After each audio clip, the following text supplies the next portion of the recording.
First of all, we chop our onions and we add them to the pan. Add plenty of oil. You can use rapeseed oil or olive oil. I'm using olive oil here. Right, let's move the pan out of the way so we can grate our carrots. First of all, we've got to peel them and then we grate them up. There. Add them to the pan again. Now we're going to grate our celery. Now you can finely slice your celery, but I find that grating it gets rid of all your stringy bits. It also makes it easier to dissolve when it's fried with the mince. Now we add that to the pan also.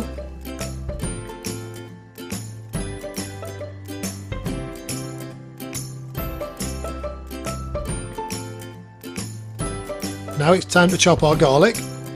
Remember, when you're chopping garlic, make sure you keep your fingers out of the way. Again, like when you're chopping an onion, make your fingers into a claw shape and work with the knife blade on your knuckles, avoiding your fingertips. Add your garlic to your pan.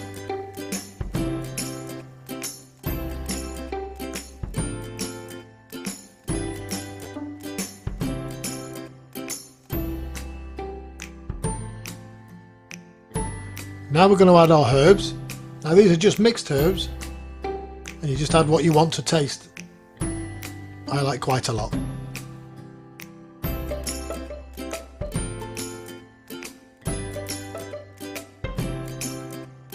Add some salt, again to taste.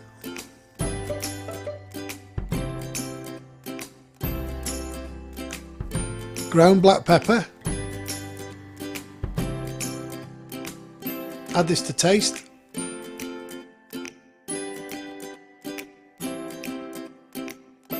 Now we add the pan to a medium heat, like the gas, and we give it a good stir, making sure everything's coated with the oil.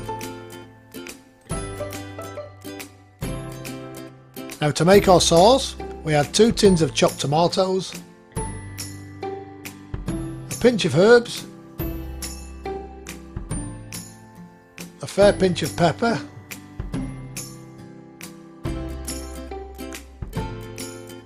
a tube of tomato puree,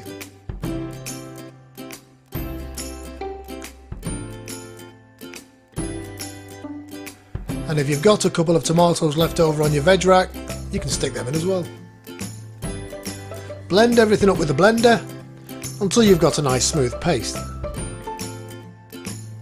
Like that. Now make sure you keep checking your onions aren't burning. Give them a good stir.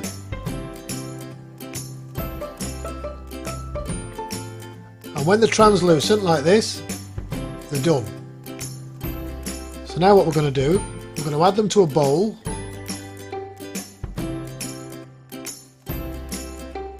And we're going to leave some of the oil in the bottom of the pan. This will flavour the mince as it's frying.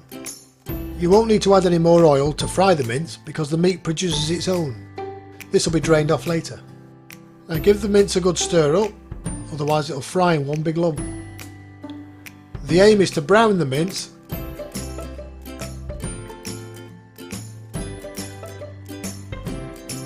and once that's done, we can drain the oil off. If you tip your pan to one side, you can discard the fat using a ladle or a spoon.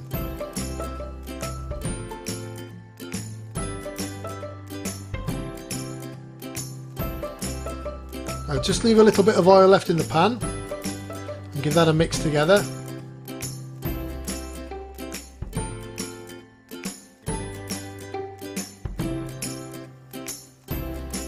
Give it a shake and just turn your gas down to low while you add your next ingredients.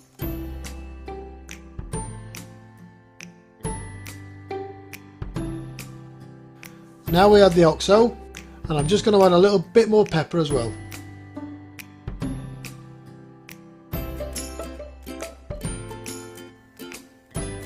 Add the fried onion mix that we made earlier.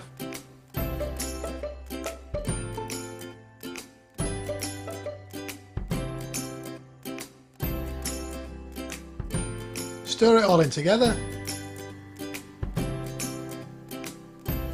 Give it a good mix round.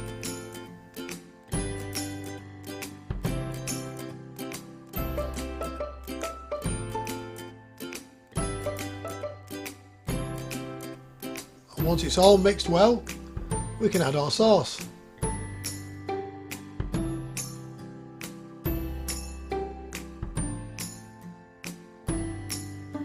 Stir that in.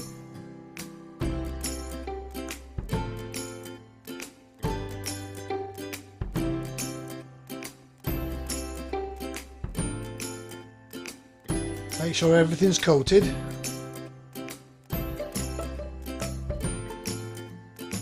Once we've done this, we can move it to the back heat on a low light so we can start our pasta.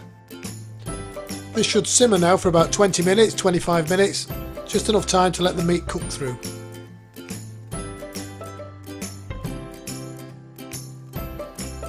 For the pasta we'll need a pan of water. Add some salt, this flavours the pasta as it's cooking. And when your water comes to the boil, add your pasta. Now if you go to Bologna in Italy, the place where spaghetti bolognese was invented, it's always served with tagliatelle. Apparently the sauce sticks better to the pasta. Let that boil until it becomes soft. Every now and again just check it, have a taste. Once it's ready, drain with a sieve, rinse with fresh boiling water and serve immediately.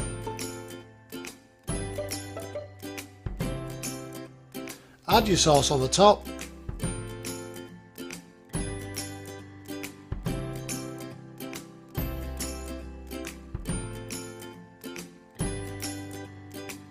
And on top of that, add a fair sprinkle of Parmesan cheese. If you don't have Parmesan cheese, cheddar will do just fine.